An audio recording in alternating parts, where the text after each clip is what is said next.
sorry we are a little late because we started a little late, but I'm not gonna keep this conversation to initially what I thought. Because we have a founder here. There's so many stories that you guys could benefit from. So I'll try to get Anil to share some of those. Anil needs no introduction. He's a co-founder at SnapMint. SnapMint, in its own words, is an affordability product. These days, Anil, that's a keyword in US also. The New York mayor won on the whole affordability track, right? So yeah, affordability is the keyword, and Anil will tell us what that really means in the Indian context, in the SnapMint context. We are going to touch upon Anil's journey, SnapMint's journey, and talk a little bit about the small tiny role that we play in automating and enriching some parts of the conversation between the customer and the brand, and help in improving metrics on all sides, right, including the first time conversions, collections, etc. But before that, Anil, thank you once again. Thank you for joining us. Tell us a bit about the SnapMint brand and your own journey. Thanks for inviting me up. I'm glad to be here. And thanks for the partnership we had for so long. And especially in our initial years when we couldn't afford much. So thanks for that. Appreciate it. After graduation, did my stint of 3 When was that? Before all these people were not born, right? So all the founders are batchmates. IT Bombay, know each other since last 25 odd years. And one of the most positive thing about our company is the three of us knowing us so well, each other so well, and I and Nalin have worked together since 2007. So almost 20 odd years we have worked together. We've been partnered actually. So after a couple of years in different jobs, Maruti, ITC and others, we started our first company in 2007, software services company, very profitable at that one. Then in 2014, I started a food tech company named Pula Chef in Bombay. It was like aggregator for the home chef. Scaled it up to 4,000 odd orders a day. And then we started SnapMint in early 2017. And Tiny guys came after you before? They copied us. And they came after us and they left before us. So sold it to Ola and then started SnapMint. So actually we had created in our software company we had created a advertisement technology platform, and one of our early customer was Urban Ladder. Ashish Goyal was a good friend, and they were launching a Bajaj EMI card at that time, and they told us, why don't you run campaign around this? And so we did this campaign for credit card and get an EMI on credit card and Bajaj EMI card, and we saw a huge 25% lift of people reaching to the checkout page. But actual transaction was almost, there was no jump at all. So we were very surprised, and we called almost 200 odd customers personally. And one thing we got is, credit card hota to EMI kaun leta. And that was like eye-opener for us, how many people have credit card, what is the penetration of PAN cards in India, how many people do file their income tax returns. And now we have a really good survey, like how many people use UPI on a monthly basis. So, 350 odd million is the number what NPCI gives us.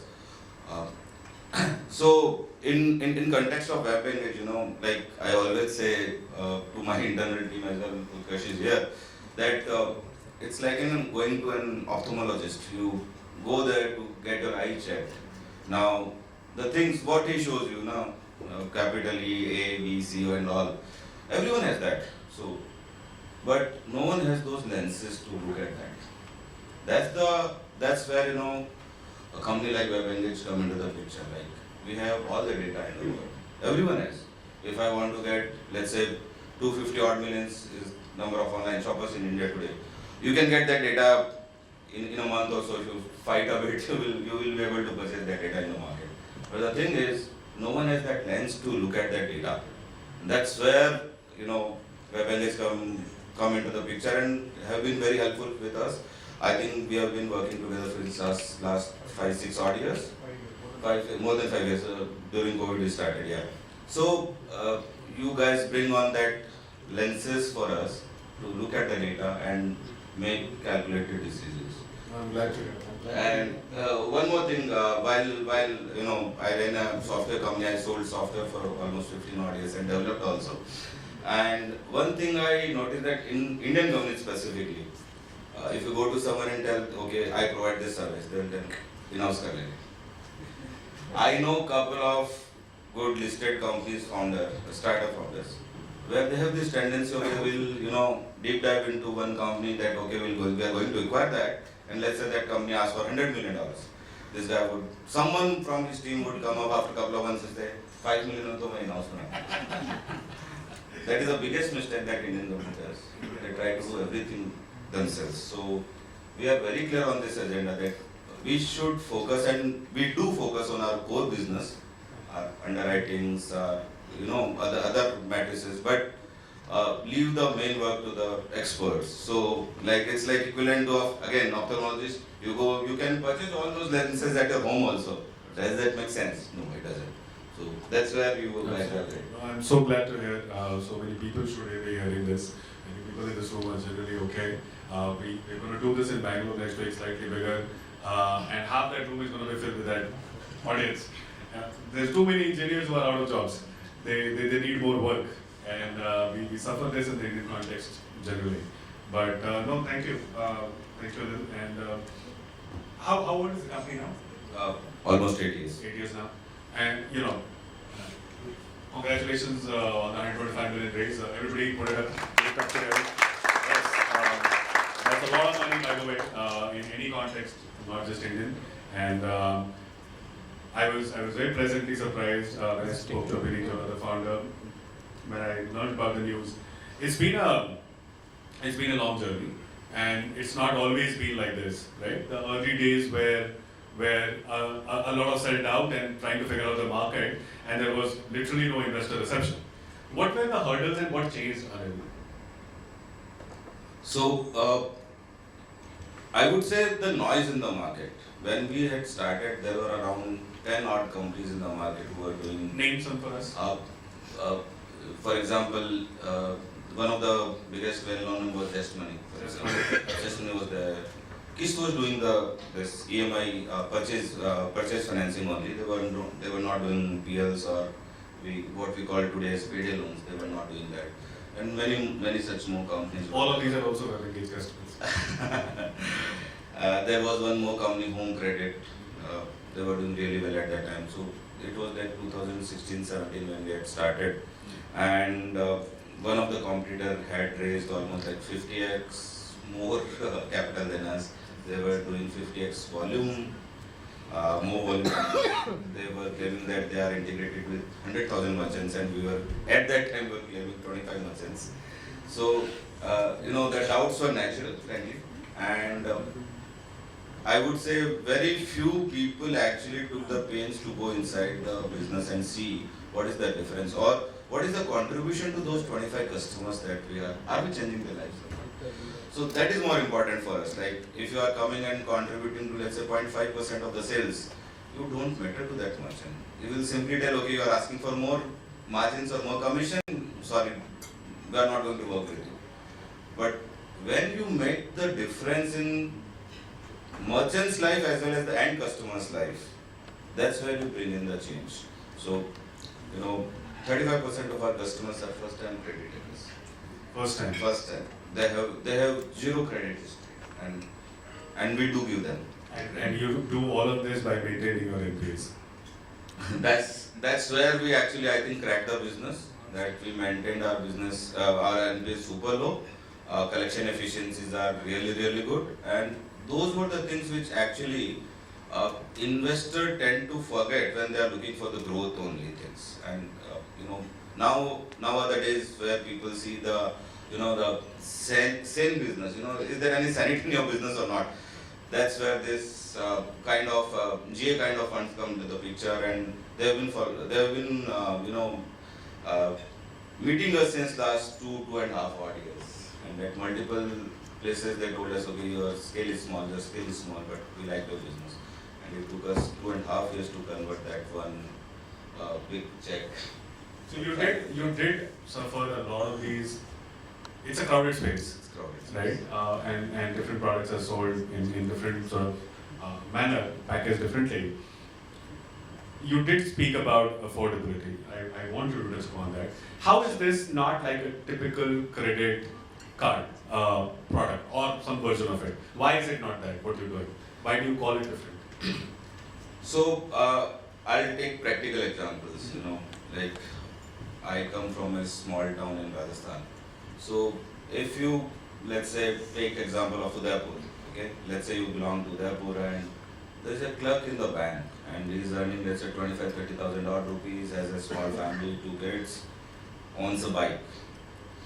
And you go and ask this customer. This is probably the top tier guy in Udaipur, right? By Udaipur standards. By Udaipur standard. People would say कि तू set है भाई life में, तेरे को कुछ नहीं चाहिए, वीकेंड में छुट्टी बनाता है, 6 बजे बाद शाम को तू जाके शांति से घर पे सो जाता है, बैंक में आग लगे तेरे को परवाह नहीं है.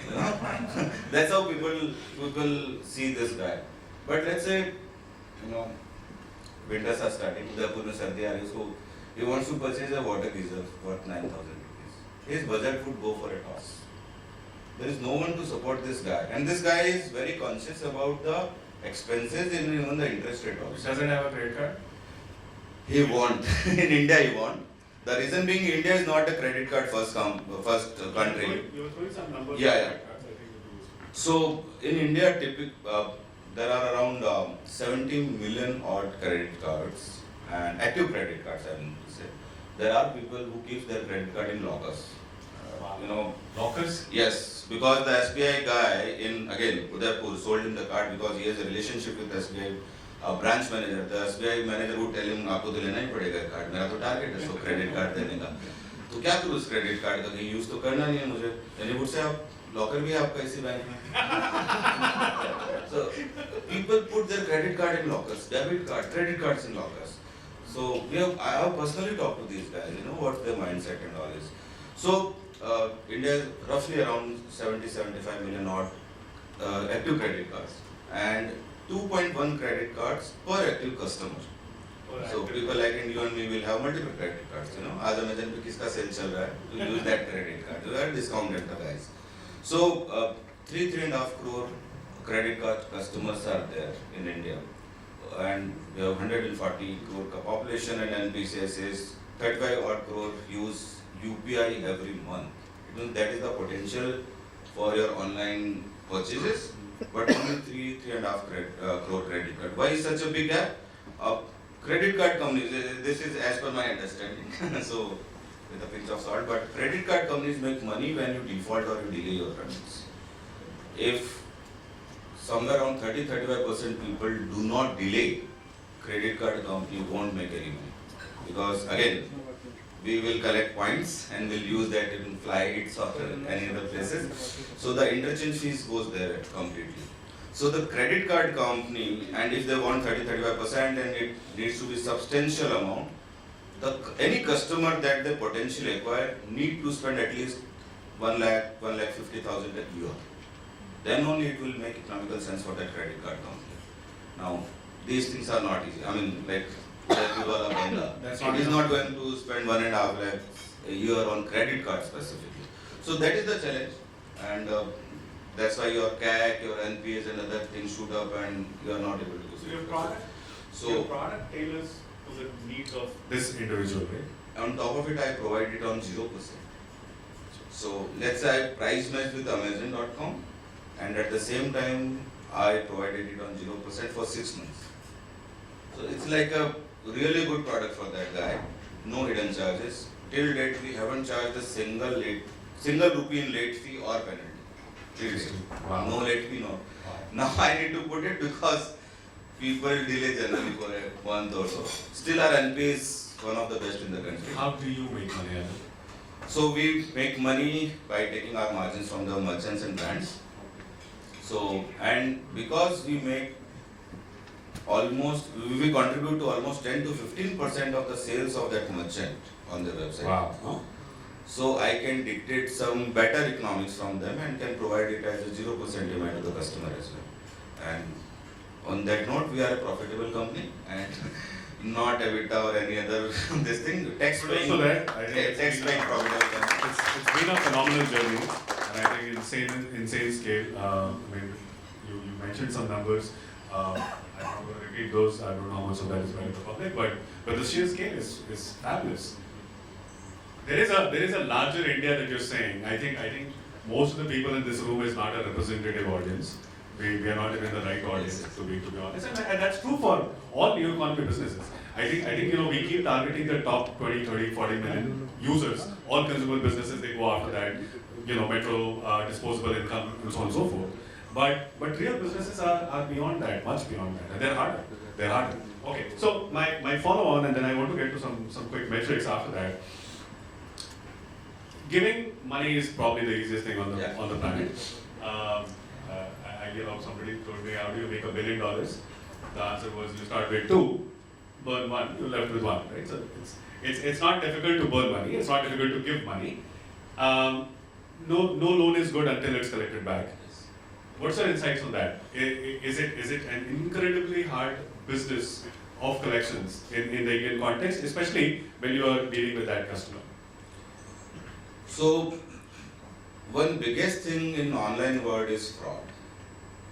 Controlling that, because that's like 100% NPA for sure. You cannot expect anything out of that. So, first of all, how do you control fraud is the biggest thing. Then second comes, what is the exposure that you are ready to take with any customer? And third part is the collection part of it. So let's say if you are giving money to good customer, like we pay our credit card bills well before the due date, because we are good customer. There is no one to remind us or call us 10 times or whatever. So that is one thing. Second thing is, how do you utilize data in that? For example, my repayment page, I have hundreds of events put up here. Is customer landing on that page or not? Is the first, is he willing to pay?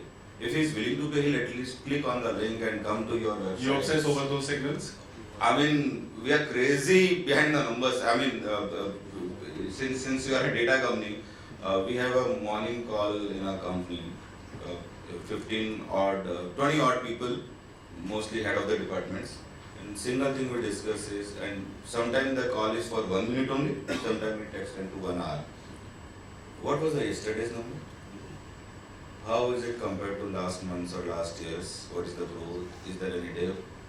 Why, and why? All the matrices, all every the day. Every day, 9, you cannot miss the call. Fascinating. So that's the point, we are obsessed with data and, like I said, everyone has the data, no one has the lens. We try to collect almost 4,000 data points about every customer.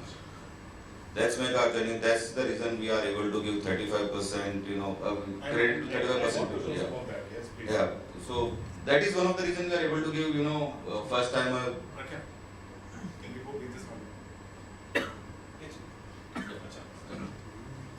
I mean, I'll move myself a little. Yeah. So different segmentation, whatever we want to decide, not every customer is there to purchase a 50,000 rupee worth of. I mean, even we don't purchase 50,000 worth of product more than 3 or 4 times a year. What is our usual purchases? 2,000, 4,000, 5,000. Now, can you underwrite the customer for that amount or not? That is the question. And that's where your data comes into the picture, your alternate data comes into the picture. And do you need all those? One of the things I tell in my company, that credit bureau score, for example, if you are purchasing a 5,000 rupee worth of product, or you are purchasing a house for 5 crore rupees, same credit bureau. Can that make sense? Does it make sense? So how do you create your own data, your own underwriting methodology? That's where again, data with the correct lens. You can have the data, still you are not able to do anything. Absolutely. All the data in the world, and still has the same problem. So it's everybody please for your and please don't take any pictures, etc. I told Anil we are only doing this confidentially, so this is only for people in the room. Everything that you see here is all first party and direct. There are things that SnapMint knows about users, which is what we know intuitively. And then there are things that are computed, which is all the signals, Anil talks about 40 different data points, 4,000 signals, I'm sorry, different data points, varies for individual to individual. Imagine being able to put all these to use. It's not about the data itself.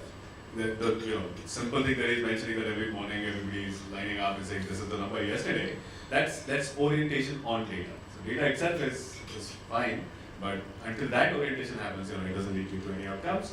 I'll show you some more. Can you go to the next? Yeah.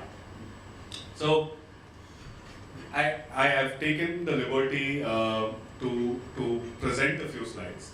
Anil, your commentary on these. There are three different things that, from our vantage point, SnapMint does using WebEngage. The first bit is, of course, finding more customers, converting more people in that funnel, the top of the funnel. The second bit is collections, whatever we can help with. And the third bit is everything on the loyalty side, right? Try and sell more to the guy, from first to second transaction, second to third. Every customer wants to do this, right? All the customers we have, they all want to do this. But the implementation is very, very different and it varies. You guys seem to have a very sharp execution. What stands out? How are you able to do this? Anil, why is the execution very different? Is it your internal team composition, better understanding of data? What does it entail? I would say the most important thing for us is, again, what data is telling you. If you can put in credit, if you can put human emotions aside, that's where your you can do a lot of things. So, for example, our underwriting is fully automated. Human bias. Human bias, yeah. Someone looking at the application would say, okay, this is, this person is there, probably he used his wife's credential here, his father's credential there, so I should allow it. Machine doesn't understand. So, data insight is the first thing. Believe in data.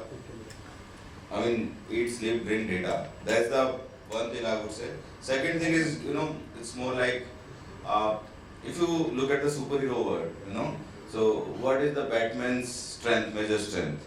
The biggest power comes from the technology that he uses.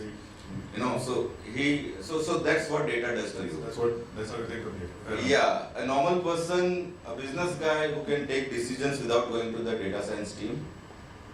Utkarsh is here. He doesn't go and ask everyone what campaign I need to send or what is the segmentation I need to create from the customer. Today we'll do some segmentation, we'll do some campaign, and tomorrow you'll see the result and see, okay, this is working, this is not working. As long as it is data driven, yes. You don't really have. And frankly, that's where you guys helped us a lot in all those segmentation, running the campaigns. What campaign worked best a month ago or a year ago or near Diwali or post Diwali or near Christmas. All those historical data helps us in improving, and we strongly believe in continuous improvement, Kaizen. Agreed. And it shows, right? We picked these samples, sorry Utkarsh, but we want everybody else to draw more inspiration. So this is just, incrementally how these campaigns change in a customer. We only include a few samples, but it shows variety of experimentation. You can always go on saying what is right, what is wrong, but as long as you're tying outcomes to these experiments and then scaling those up, it's all fine. There's no right wrong anyway, right?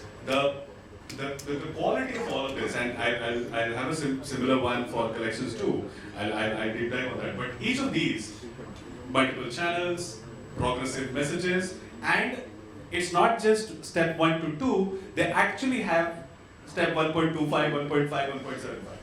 There is no such thing written there, but you can see and you can say, oh wow, this is good. Because it's incrementally getting better, nudging a user towards a purchase. Let's go to the next, please. Okay. Same, continuing this, right? So, no, go back. Yeah. Something written on the left, but basically, this is on the collections part. So, the message depends, where did you end your journey last time? So, did you reach up till the payment page or before that, or just checking your EMIs or future EMIs?